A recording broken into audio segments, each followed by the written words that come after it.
Breaking news. उद्योगपती अनिल अंबानी यांना ईडीचा summons आलेला आहे। 14 नोव्हेंबर रोजी दिल्लीमधील ईडी मुख्यालयात त्यांना हजर राहण्यासाठी समन्स बजावलं गेलं। यापूर्वी सुद्धा ईडीने अनिल अंबानी यांची चौकशी केली आणि या संदर्भात आणखी माहिती देतात त्यांचे प्रतिनिधी शिवाजी काळे। शिवाजी, अनिल अंबानी यांच्या अडचणीमध्ये दिवसेंदिवस वाढ होताना पाहायला मिळते।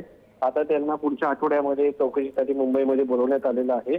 अनियमित पद्धतीने त्यांच्यावरती अनेक गोष्टींचा ठपका आता जे आहे ते ठेवण्यात येत आहे। याच्या अगोदर जर आता पाहिलं तर अनिल अंबानी समूहाच्या 132 एकातील धीरूभाई अंबानी नॉलेज सिटीवरती ईडीने टाच टाकले। ईडी कडून अनिल अंबानी यांची 7,545 कोटी रुपयांची मालमत्ता जप्त करण्यात आली होती आणि ईडीच्या याचं म्हणणं असं आहे की बँक कर्ज फसवणूक प्रकरणी ही कारवाई करण्यात आली आहे। त्याच दरम्यान त्यांनी रिलायन्स अनिल अंबानी समूहाच्या कंपनीने घेतलेले बँक कर्ज दुसऱ्या कंपनीचे कर्ज फेडण्यासाठी वापरलं गेलं असं ईडीचं म्हणणं आहे। अनेक प्रकरणात कर्जाची रक्कम प्रथम संबंधित पक्षाकडून वळवून दुसऱ्या समूह कंपन्यांकडे पुन्हा गुंतवण्यासाठी म्युच्युअल फंडामध्ये गुंतवली आणि ही खरं तर नवी मुंबईची ओळख असलेल्या ओळख राहिलेली नॉलेज सिटी 2002 मध्ये स्थापन केलेली ती आता एक आयटी आणि कॉर्पोरेट हब बनवण्यात आलं। त्याच्या सगळ्या अशाच पद्धतीने त्यांनी वेगवेगळ्या बँकांकडून कर्ज घेतलं।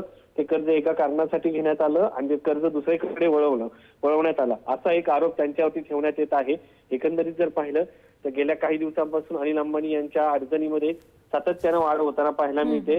सध्या त्यांची अनिल अंबानी समूहाची 132 एकरातील धीरूभाई अंबानी नॉलेज सिटीवरती ईडीने टाच टाकलेली आहे आणि 7,545 कोटी रुपयाची मालमत्ता जप्त करण्यात आली आहे। या सगळ्या प्रकरणामध्ये आता त्यांची चौकशी होणार आहे।